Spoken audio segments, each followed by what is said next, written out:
Baik, assalamualaikum warahmatullahi wabarakatuh. Di sini saya akan menjelaskan PowerPoint, yaitu teknik pengambilan sampel pada mata kuliah metodologi penelitian oleh dosen pengampu Dr. Wirmi Eka Putra, SEMSI, CIKNR, CSRS, yang disusun oleh saya sendiri, yaitu Muhammad Rafi dengan NIM C1C022146. Baik, langsung saja kita ke materinya. Yang pertama yaitu sampel. Sampel dapat diartikan sebagai bagian dari jumlah dan karakteristik yang dimiliki oleh suatu populasi. Pengukuran sampel dilakukan melalui statistik atau berdasarkan pada estimasi penelitian guna menemukan besarnya sampel yang diambil.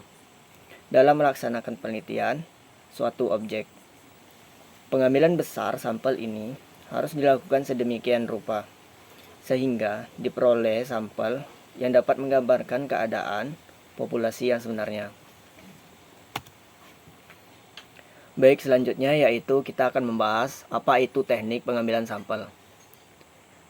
Teknik pengambilan sampel sendiri menjelaskan teknik apa yang paling cocok untuk berbagai jenis penelitian, sehingga seseorang dapat dengan mudah memutuskan teknik mana yang dapat diterapkan dan paling cocok untuk proyek penelitiannya.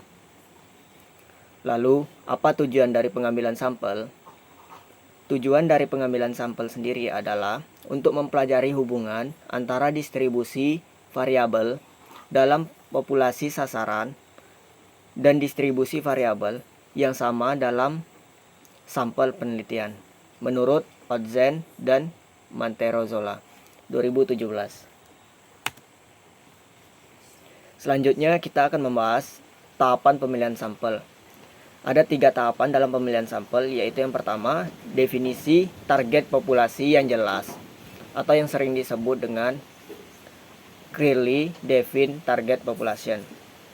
Yang kedua yaitu pilih kerangka sampel atau dalam bahasa Inggris select sample variant.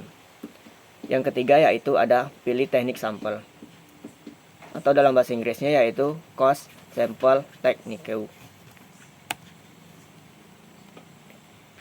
Baik, selanjutnya yaitu macam-macam teknik dalam pengambilan sampel. Macam-macam teknik pengambilan sampel ini kita gunakan tergantung dari jenis penelitian yang kita pilih.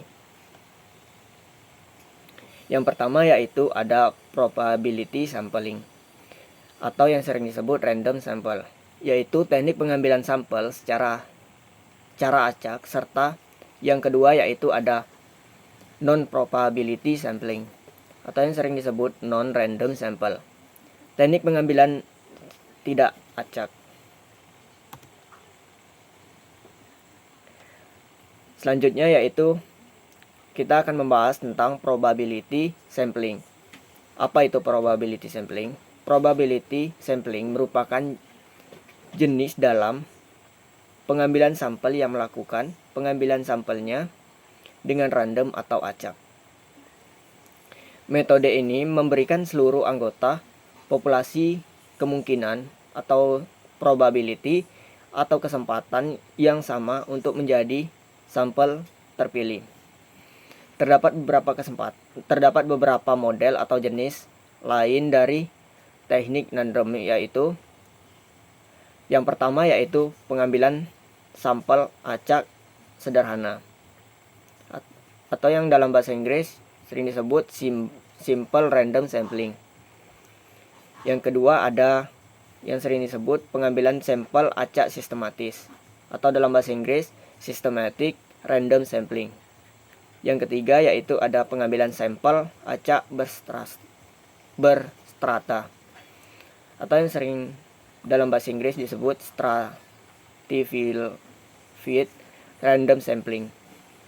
Dan yang keempat yaitu pengambilan sampel acak berdasarkan area atau wilayah atau yang dalam bahasa Inggris disebut cluster random sampling. Lalu yang kita akan bahas yang pertama yaitu non probability sampling.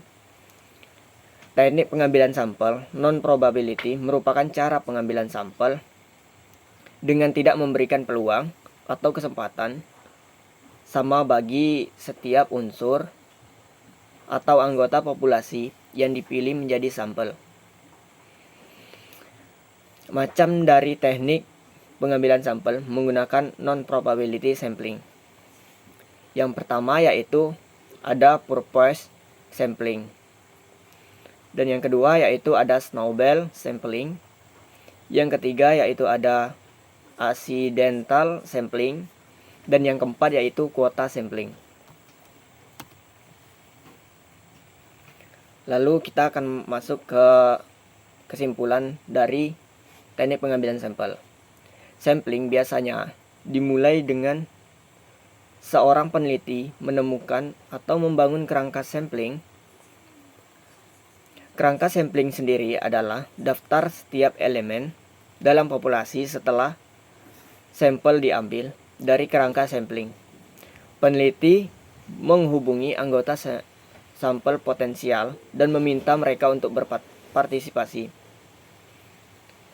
Kerangka sampel merupakan salah satu dari beberapa tahapan melakukan sampling, tahapan yang mungkin dilalui saat melakukan sampling. Di antaranya yaitu ada yang pertama definisi dengan jelas populasi target.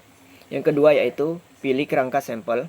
Yang ketiga yaitu ada pilih teknik penarikan sampel. Yang keempat ada tentukan ukuran sampel. Yang kelima mengumpulkan data. Dan yang keenam yaitu nilai tingkat respon yang disebutkan oleh Taher Dos 2016. Teknik sampel yang digunakan akan berhubungan dengan cara-cara dari pengambilan suatu sampel.